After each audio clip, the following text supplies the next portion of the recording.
Sheikh Yasir Qadhi's interview with Muhammad Hijab will go down in history as one of the great turning points in the history of Islam. Muslim scholars and apologists have been spreading the myth of the perfect preservation of the Quran for decades, but Yasir Qadhi finally admitted that there are holes in the narrative. That the standard narrative has holes in it. That's what I'm going to say. The standard narrative does not answer some very pressing questions.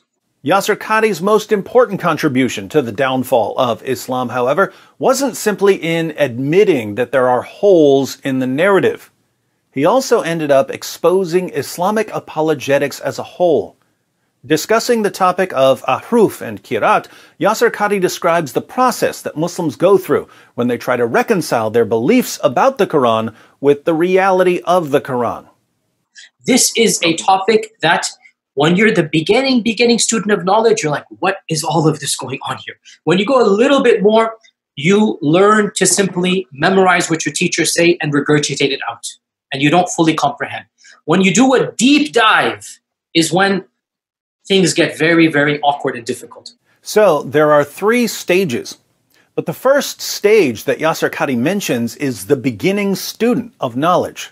There's a stage before that, the stage of ignorance. Most Muslims don't know anything about ahruf and qiraat, so they don't even know that there's something to be confused about.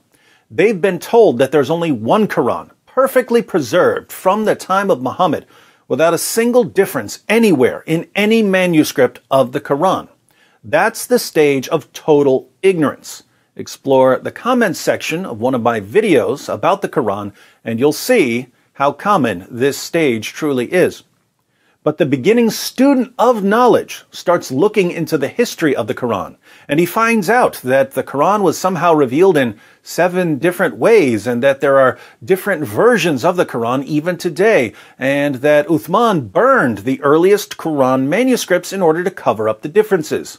And how does the beginning student of knowledge react? When you're the beginning student of knowledge, you're like, what is all of this going on here? What is this mess? Now, the reaction should be, wait a minute, I've been told all my life that the Quran has been perfectly preserved right down to the letter, and now I find out that it was all a lie. I guess I can't trust the scholars and apologists who lied to me for all these years. But for some reason, that just isn't the reaction. Instead of recognizing that he's been lied to, the beginning student of knowledge goes to his scholars and apologists and asks them to explain the different ahruf and qiraat and missing chapters and missing passages and textual variants. Notice, he goes to the same scholars and apologists who lied to him all his life. And what happens? When you go a little bit more, you learn to simply memorize what your teachers say and regurgitate it out. And you don't fully comprehend. So, before he began studying the evidence, the student of knowledge believed his scholars and apologists when they told him that there's only one Quran, not a single difference in any manuscript anywhere. When he finds out that they lied about that, he goes back to them anyway, and they tell him that the ahruf are just different dialects and that differences in the manuscripts today are just accents and other such nonsense. And he memorizes these responses and mindlessly regurgitates them. But what happens if he digs a bit deeper, Sheikh Yasir Qadhi? When you do a deep dive is when things get very, very awkward and difficult. Things get very awkward and difficult. Why? Because he realizes that the responses he memorized from his scholars and apologists don't really work. Shocker, the people who lied to him about the perfect preservation of the Quran also lied to him about the ahruf and qiraat and textual variants and so on. Now, recall the 4 stages. First, there's the ignorance stage, when you have no clue what the evidence is. You've only heard myths from your scholars and apologists. Second, there's the confusion stage, when you've been exposed to some of the evidence and you realize that you've been lied to.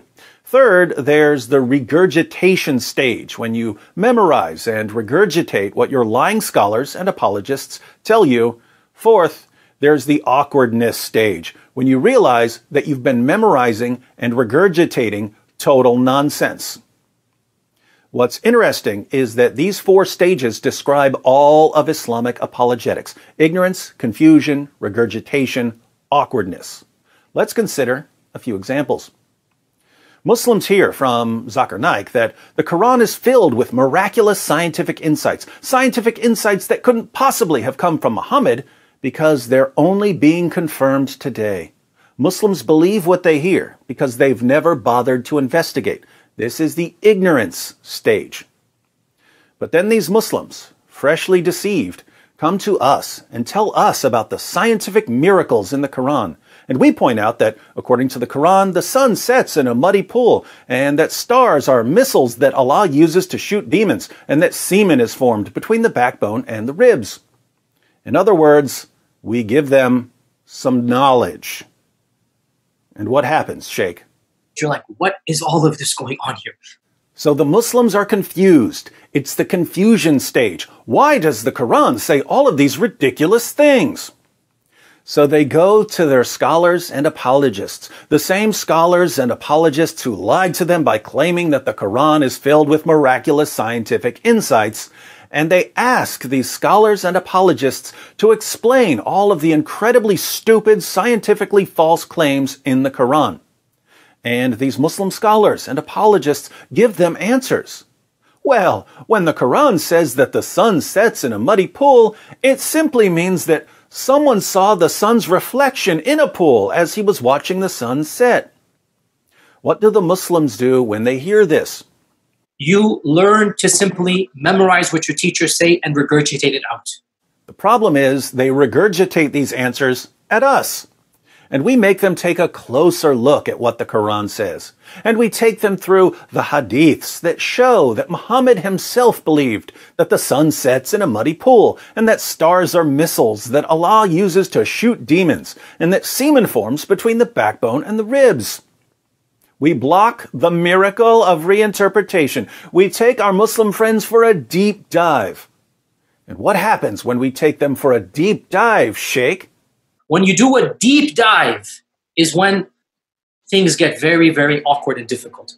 Ignorance, confusion, regurgitation, awkwardness.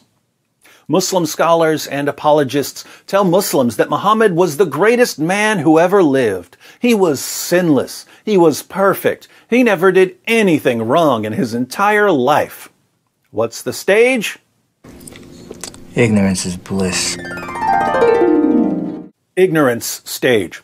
Then our Muslim friends spout this nonsense to us, and we point out that Muhammad had sex with a 9-year-old girl, and that he married the wife of his own adopted son after causing the divorce by lusting after her, and that he had 9 wives at one time when his own revelations only allowed 4, and that he had sex with his slave girls, and that he tortured a man for money, and that he ordered his followers to execute people for making fun of him. How do our Muslim friends respond? I am so confused. Confusion stage.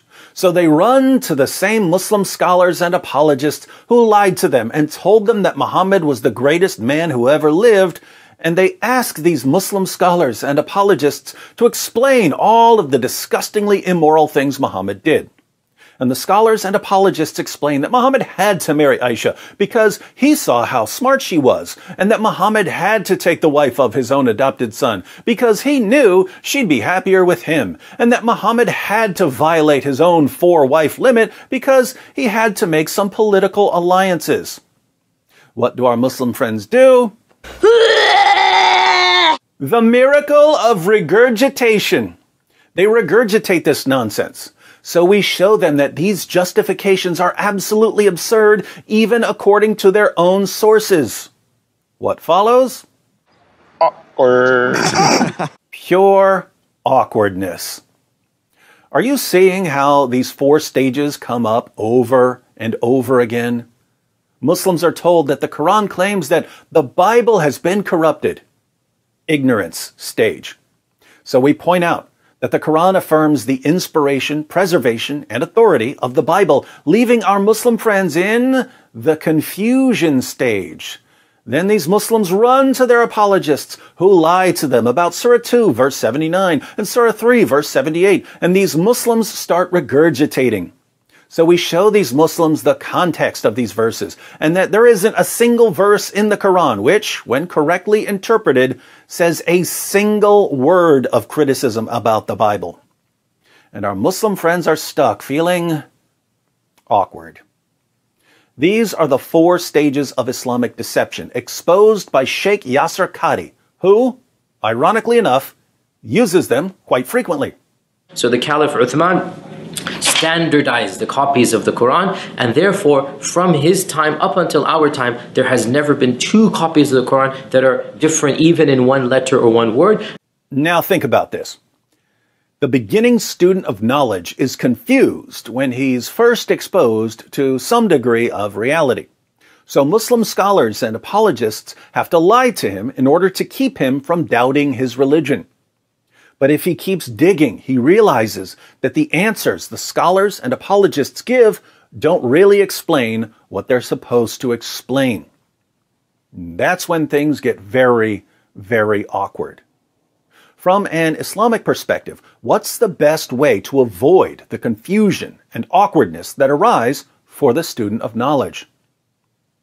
The best way to avoid the confusion and awkwardness is to keep people in a state of ignorance. This is why Sheikh Yasir Qadhi says that the Muslim population must never be exposed to the real discussion. And I don't think it is wise to bring it up in public. Why didn't I say it? Because it should not be said in public. I don't want to get into that issue. Okay, fine. Why do I not want to get to that issue? I don't even want to be explicit. It should only be discussed amongst those who are familiar with this science. It should never be brought up in public. This is not something you discuss amongst the masses, ya akhi. It's not wise. This is also why there are blasphemy laws in Muslim countries. And it's why, even in the West, Muslim groups are constantly trying to have people deplatformed for criticizing Muhammad and the Quran. If people never know the basic facts about Muhammad and the Quran, the lies continue unchecked. 2 questions you can answer for me in the comments. 1, how can Muslim scholars and apologists and leaders make it any clearer that their goal is to keep people in a state of ignorance? They're flat out saying it. 2, if Islam were the true religion, would its adherents need to rely on an endless campaign of silencing criticism and shutting down open discussion? Would the true religion need that? Let me know what you think.